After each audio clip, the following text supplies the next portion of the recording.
Hello everyone, Catweazle here, welcome to the channel and welcome back to our playthrough of Darkest Night 2nd edition, where we are trying to defeat the Necromancer, and we're just about to start episode 8, I think it is. It's been a while, I haven't been able to do this for a few days, but I'm back now. I think it's episode 8 anyway. I don't think there is anything major from last turn, so what we'll do is we'll just crack straight on with episode 8. Our first player, we're going to have a bit of a change. Our first player is going to be Zhulana, so let's have a look at her player area.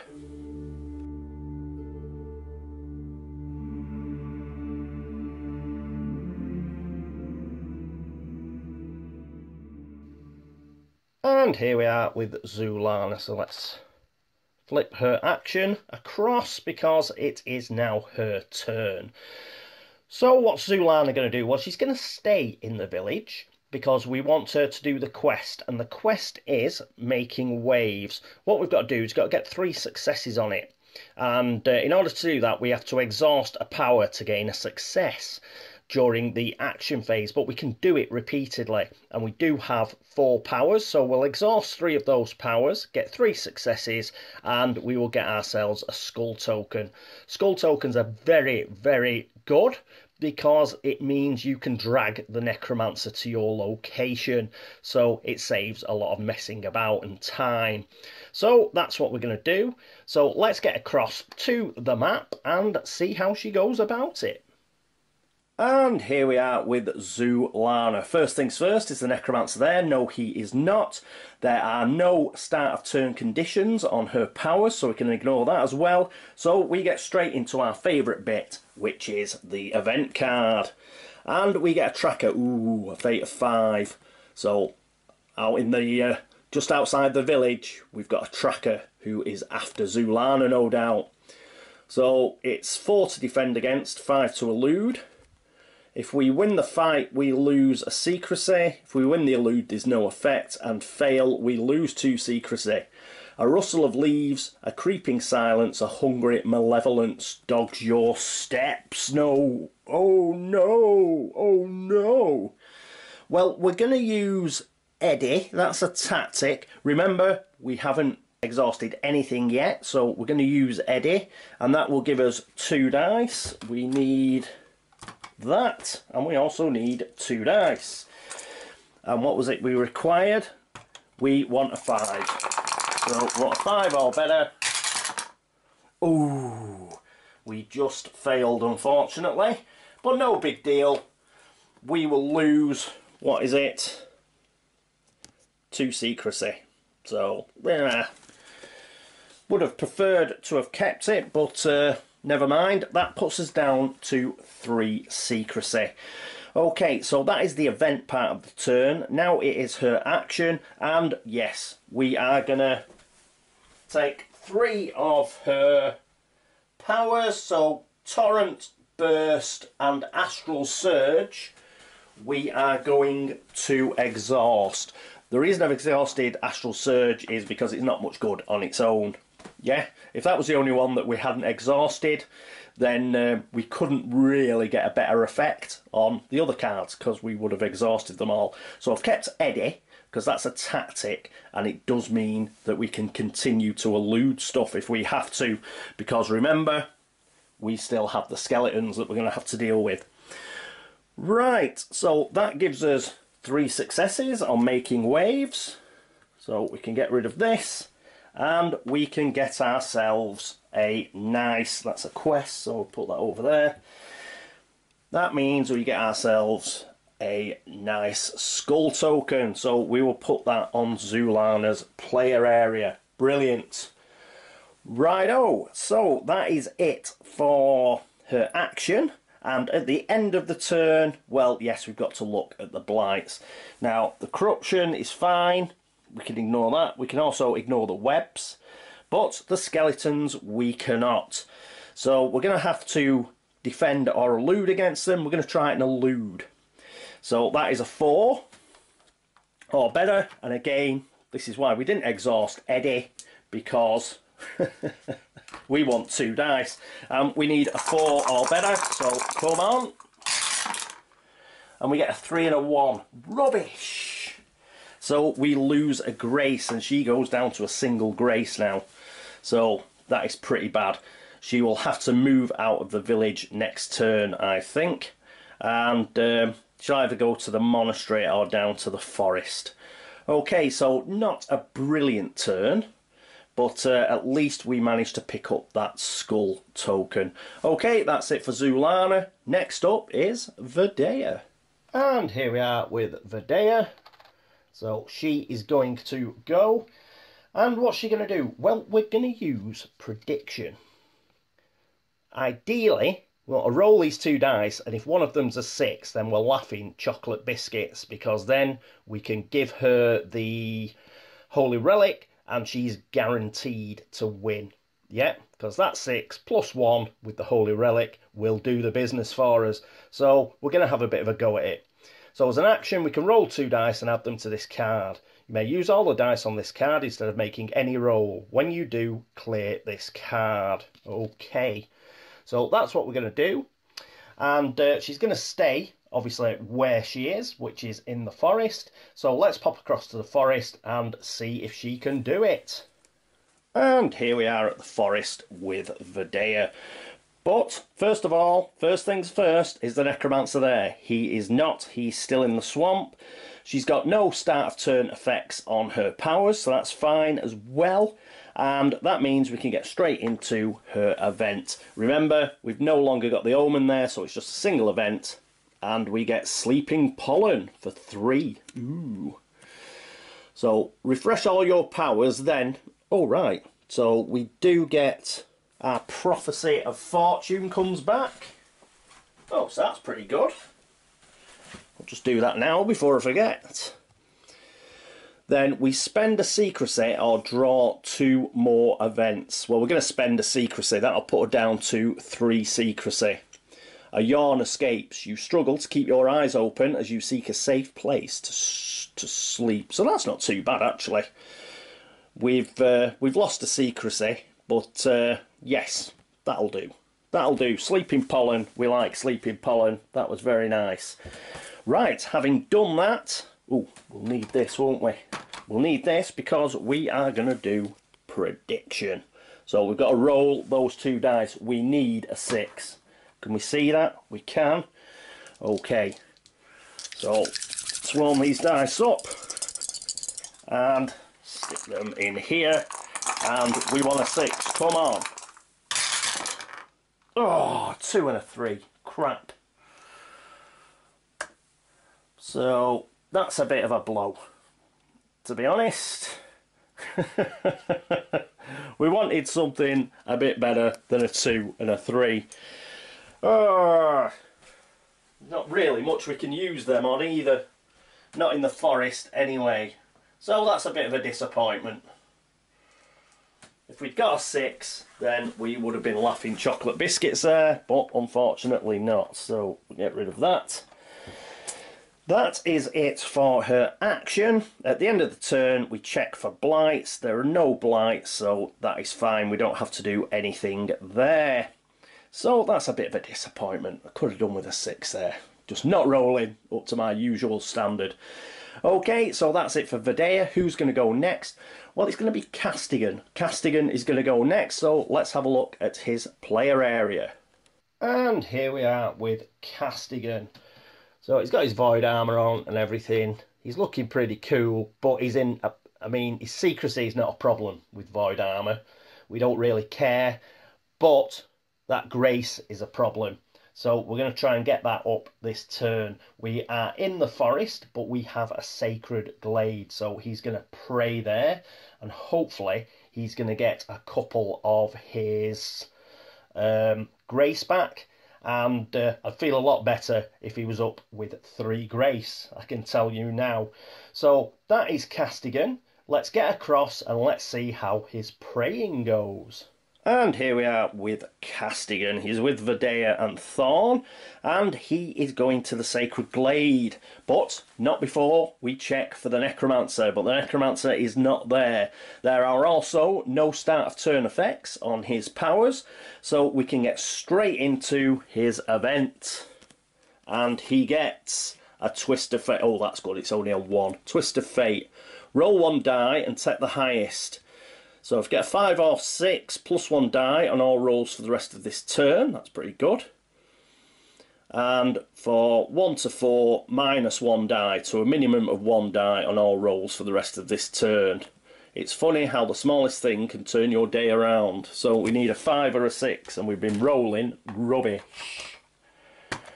So come on, let's have a good roll. A 6.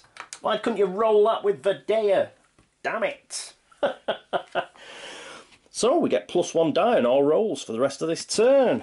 And what we're going to be doing is, let's have a look at Sacred Glade, because it is his action next. Once this task is complete, heroes may pray at this location. So that's what we're going to do. Now, when you pray, I'll show you on here. It says monastery only, but because of the special effect of the card, we're alright. We roll 2 dice, but it'll be 3 dice, because we get an extra roll. For each 3 plus, gain 1 grace up to default, and we can refresh our powers. Well, we've got no exhausted powers, so that doesn't really matter. So, pop that there.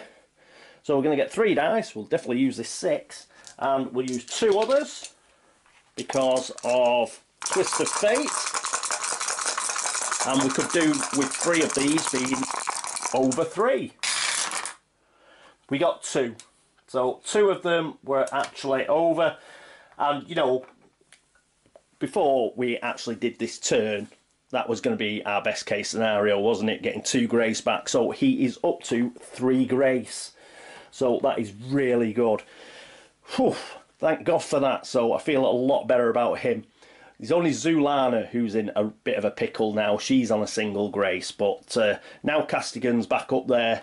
Hopefully he will be able to have a couple of goes at trying to defeat the Necromancer. Okay, so that is it for Castigan. Next up, it is Thorn. And here we are with Thorn. So it is now his go. Righto, so I think what we'll do with Thorn is he's going to hide this turn because we want to refresh these powers. So I think that's what we'll do. First things first though, we do have a Holy Relic here. That means we automatically lose 1 secrecy at the start of our turn. So we do go down to 3 secrecy because he is carrying that relic, and it is like a lighthouse shining across the land. So it's giving him away. Right, so anyway, that is it as regards his Holy Relic. We won't pass it across just yet, I don't think. It's a free action just to pass it across, but Castigan's got his void armor on. And what we'll do is we do want to sort of attract the Necromancer to our neck of the woods. So, no pun intended. But, yeah, so he can keep the Holy Relic for the time being. We can pass it across at any time. Right, so that's it for Thorn. Let's get across to the forest and see if he can hide away. And here we are with Thorn. Is the Necromancer present? No, he isn't. We've already done the Holy Relic, so that's fine. He's lost the secrecy. And do any of his powers have a start of turn effect? No, they do not. So we're ready to crack on with our event. And he gets, remember we've got visions, so he can play visions if he wants. Mind Leech 3. Compared to Secrecy, ooh, this is going to be bad. So his Secrecy is now 3, so he'd get a strong Mind Leech, which would be 6 to defend against and 5 to elude. Failure, we'd exhaust a power. Your thoughts grow sluggish, your mind wanders. By the time you realise it's an attack, it's nearly on top of you. What we're going to do is, because we're going to hide in a second anyway, we are going to use Visions and get rid of that. Mainly because it's just a freebie. Yeah, so Visions is going to get exhausted, so I'll do that now. So the only power that isn't exhausted for Thorn is Camouflage. But that's all going to change because it's now his action phase. And what he's going to do is he is going to hide. And when you hide, you get Secrecy back. So he's going to go back up to 4 Secrecy. And he's also going to refresh all of those powers. So that went pretty well for him. So he's back to 4 Secrecy and he has refreshed all his powers. So he's got his Animal Companion back.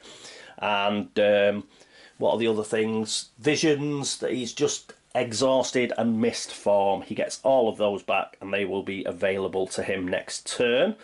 As far as end of turn effects goes, we've got no blights. So that's easy, we can ignore that. And that is the end of the hero phase. So next up, it's our friend, the Necromancer. And here we are with the Necromancer, who is currently in the swamp. So first things first, we're going to have to move up the darkness track to 9, and we've got some impending bad news. Because next, what we look at are quests. And yes, the closed in gets a timer on it, which means we run out of time. The closed in has finished, it's expired, which means we get +1 darkness. That puts us on to 10 on the darkness track. And what does that mean? Well, that means we're going to have to pull a darkness card. So let's dig the deck out. Here it is. We'll give it a quick shuffle, a quick cut, and then we'll see what the additional ability is of the Necromancer. And it is Well of Misery. Immediately activate in the Necromancer's location. Well, he's in the swamp, he hasn't moved yet. Active. At the end of the Necromancer's turn, if there are any quests in this location, add a timer marker to every quest at this location. Otherwise, draw a quest card and add it to this location. So we'll be putting a quest in the swamp. There's none there at the moment, but at the end of this turn, we will be putting one there. So what I'll do is I'll just put that like that. Otherwise, it'll get in the way of all the quests that are going to start springing up in the swamp. And seeing as we're going to get a quest in the swamp, we may as well move that stand up there. So we're going to start getting quests in the swamp. That's not too bad, we're near the end of the game. But if it was early in the game, then obviously that'd cause us a bit of a problem.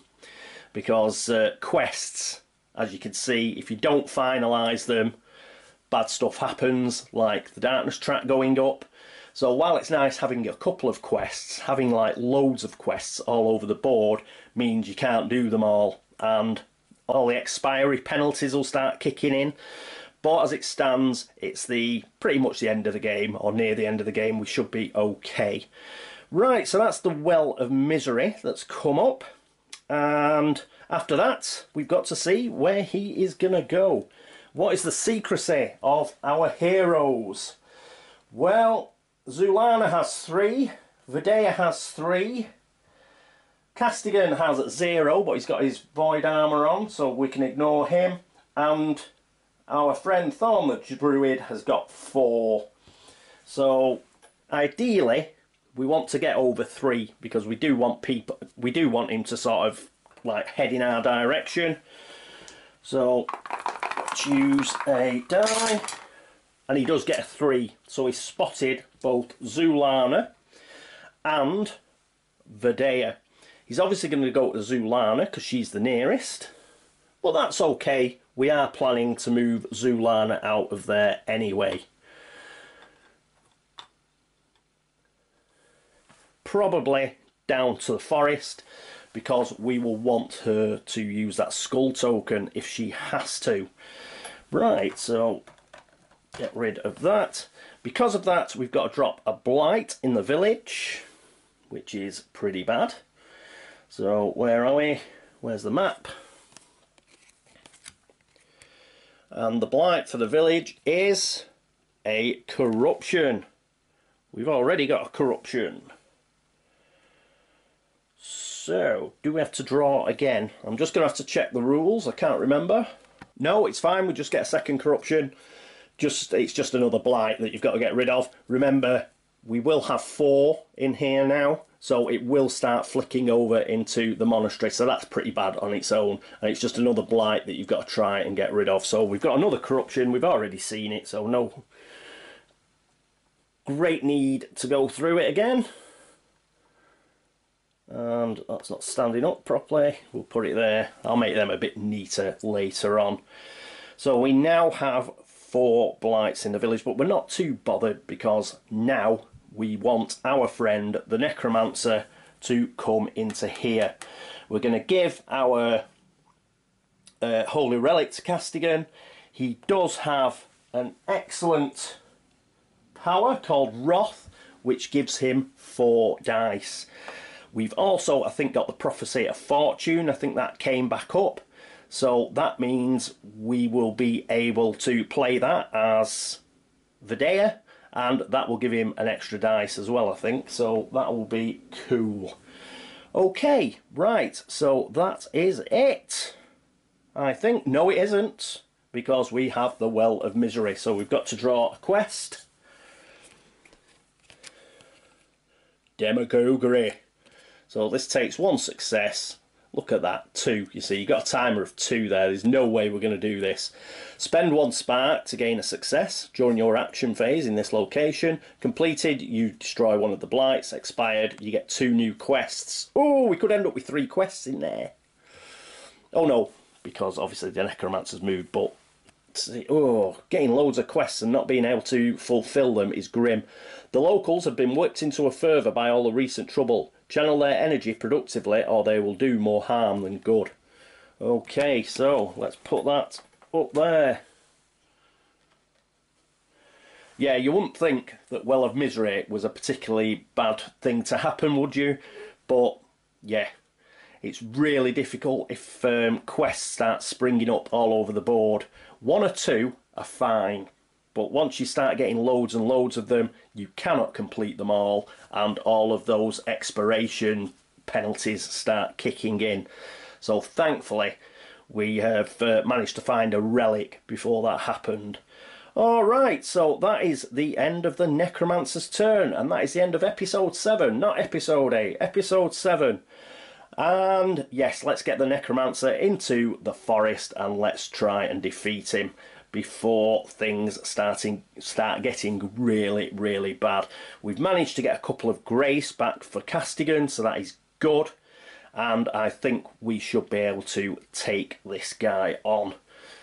Probably 5 dice, I think, if we can put the, what is it, Prophecy of Fortune on him. Yep. So that'd be 5 dice. Oh, got to get a 6, haven't we? He says. But yes, hopefully we will get a 6 and defeat him. If we actually move Zhulana next turn into the forest, she will actually miss a turn because of webs. So she won't get seen at by the Necromancer at all, because she'll be completely out of the game. I'm not so sure whether we'll be able to take the skull token off her, because she's completely out of the game. So we'll just have to hope that the Necromancer rolls high, because Videa's got quite a low secrecy as well. So if he rolls a 3, if he rolls over a 3, then that'll be good. In fact, they both had 3s, didn't they? I've done that wrong. Oh, yeah, Dylan. He rolled a 3, didn't he? And a 3's not good enough to see them. Oh, right. Oh, I hate doing stuff like that. So he's in there. He didn't see any of them. We've got to... He rolled a 3. Where does the 3 take him? typical. Up to the bloody castle. Let's have a look at this. That was actually a dark fog. We shouldn't have drawn a corruption. I'll get a dark fog. We've still got only 3 down here. A good job I was talking through that, wasn't it? I've realised I made a mistake. Let's get dark fog. Yes, I forgot equal to. He's got to roll over. He didn't. He rolled a 3, didn't he? So that's bad. He's right over there now. So it's +2 search difficulty for dark fog. So that is the 3rd blight, and that goes up here. So he is actually, sorry about that, he is actually in the castle, not in the village. Oh, damn it. So we probably won't be able to do this next turn because he cannot get he cannot get to us. Yeah. Oh, it doesn't matter. It'll give us another round next turn with which to, you know, beef ourselves up a bit, I think. But yes, we could have done without that. So now we've got the actual Necromancer in the correct position with the correct blight. That is pretty much it. Thank you so much for watching. Thanks for all the views. Thank you for all the subscriptions, for all the likes and the dislikes. And thank you for all the help and support that you give. Also, if you noticed any errors, unlike the ones I did manage to catch, the ones I didn't catch, if you notice any of those, please let me know and I will do my best to fix them for the start of next turn. Anyone who's been across to Board Game Links, have a look at the videos over there. Thank you so much. And thank you so much to everybody who's been to the video threads on BGG and liked those or made a comment or dropped Geek Gold, anything like that. Thank you. That is it for episode 7. I hope to see you for episode 8. Until then, this is me, Catweazle, signing off. Toodaloo.